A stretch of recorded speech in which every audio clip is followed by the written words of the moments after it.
Hello viewers, আশা করি ভালো আছো। প্রতিবারে নিয়ে আপনার সামনে নতুন আরেকটি ভিডিও নিয়ে চলে আসলাম। আজ কিন্তু কলেজ চয়েসের রেজাল্ট দেবে, ঠিক আছে। আপনারা যারা একাদশ শ্রেণীতে প্রথম পর্যায়ে ভর্তির জন্য আবেদন করেছিলেন তারাই কিন্তু আজকে কিন্তু কলেজ চয়েসের রেজাল্ট দেবে, ঠিক আছে।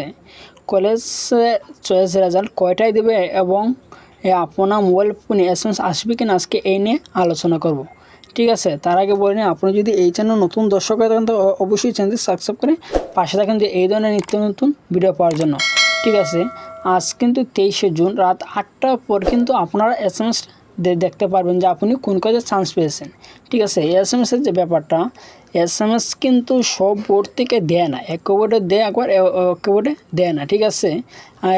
অনেক সময় দেখবেন যে 8টার পরে কিন্তু SMS আসা একবার, অনেকে কিন্তু 10টার পরও SMS আসে, ঠিক আছে।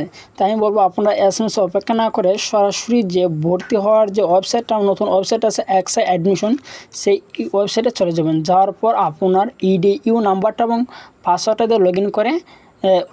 লগ ইন করার পর আপনাকে নিচে যাবেন, যাওয়ার পর দেখবেন যে নির্বাচন লেখা আছে। নির্বাচনে যদি ক্লিক করেন তাহলে কিন্তু আপনি কোন কলেজে চান্স পেয়েছেন এবং কোন কলেজের জন্য আপনি এলিজেবল, এখানে লেখা আছে অ্যালোকেটেড, ঠিক আছে। আপনি যে কলেজে এলিজেবল সেই কলেজে কিন্তু আপনি দেখে নিতে পারবেন যে আপনি কোন কলেজে চান্স পেয়েছেন, ঠিক আছে।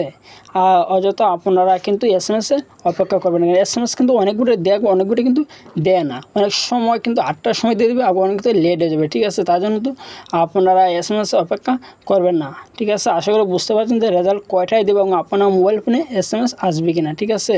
তারপরে যদি বুঝতে অসুবিধা থাকে তো অবশ্যই আমাকে কমেন্ট বক্সে জানাবেন। আর যদি ভিডিওটি ভালো লাগে থাকে অবশ্যই লাইক দেবেন। আর যদি এই চ্যানেল আপনার নতুন দর্শক হয়ে থাকেন তাহলে এই ধরনের নিত্য নতুন ভিডিও পাওয়ার জন্য অবশ্যই চ্যানেলটি সাবস্ক্রাইব করে পাশে থাকুন। ধন্যবাদ, দেখাবো অন্য কোনো ভিডিওতে।